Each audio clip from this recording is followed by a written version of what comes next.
It was just another ordinary day when it all started. I'd been working late at the office, trying to meet a deadline that felt impossible to hit. By the time I left, it was already past midnight. The streets were empty, the only sounds being my footsteps and the occasional hum of a distant car. I decided to walk home. It wasn't far, and I needed the fresh air after hours cooped up inside. As I turned onto my street, something caught my eye. A man sitting on a bench near the park entrance, staring straight ahead. At first, I didn't think much of it. People often take late-night strolls or sit outside to clear their heads. But as I got closer, I noticed something off about him.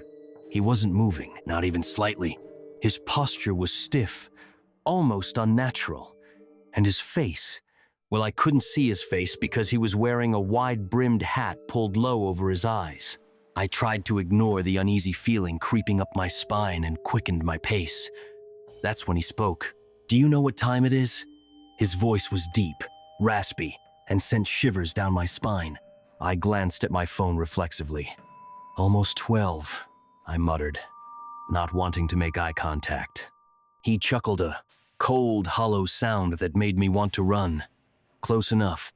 Something in his tone made me stop. I looked back at him, but he still hadn't moved.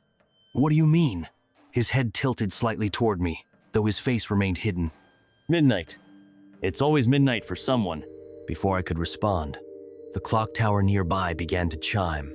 1, 2, 3. With each strike, the man stood up slowly, deliberately. By the 5th chime, he was standing directly in front of me, close enough that I could smell the musty odor of decay wafting from him. "You're next," he whispered, so softly I barely heard it over the chiming bells, and then he vanished. I froze, heart pounding so hard I thought it would burst out of my chest. My mind raced, searching for an explanation. Had I imagined it? Was I hallucinating from exhaustion? But no. The chill in the air and the lingering stench told me otherwise. Something had just happened, and it wasn't normal. I bolted home, locking every door and window once I got inside. I checked my phone. Again, it was exactly 12 a.m. Midnight. My hands shook as I collapsed onto the couch, trying to shake off the encounter. Maybe it was just some weirdo playing tricks, I told myself. Yeah, that had to be it. But sleep wouldn't come. Every shadow seemed darker, every creak louder. Hours passed, and I finally convinced myself it was safe to go to bed.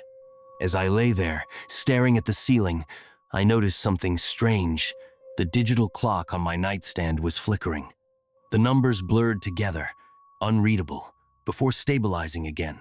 Then they changed. Instead of showing the current time, the screen displayed a single word: yours. Panic surged through me. I grabbed my phone to check the time, but its screen mirrored the same message. Yours. Over and over, no matter how many times I restarted it or switched apps. That's when I heard the faint ticking of a clock somewhere in the room. It grew louder with each passing second, filling the silence like a countdown. I scrambled out of bed, frantically searching for the source, but there was nothing. No clocks, no alarms, nothing visible. The ticking stopped abruptly. For a moment, everything was silent. And then came the voice, not the man's voice this time, but another one. Familiar yet distorted, as if coming from far away. "It's your turn," it said. I spun around, heart hammering, but there was no one there. Just me, alone in my bedroom. Or was I? The lights flickered, plunging the room into darkness. In the dim glow of the moonlight streaming through the window, I saw movement out of the corner of my eye. Turning slowly, I froze. Standing in the doorway was the man from earlier, rather. What used to be the man.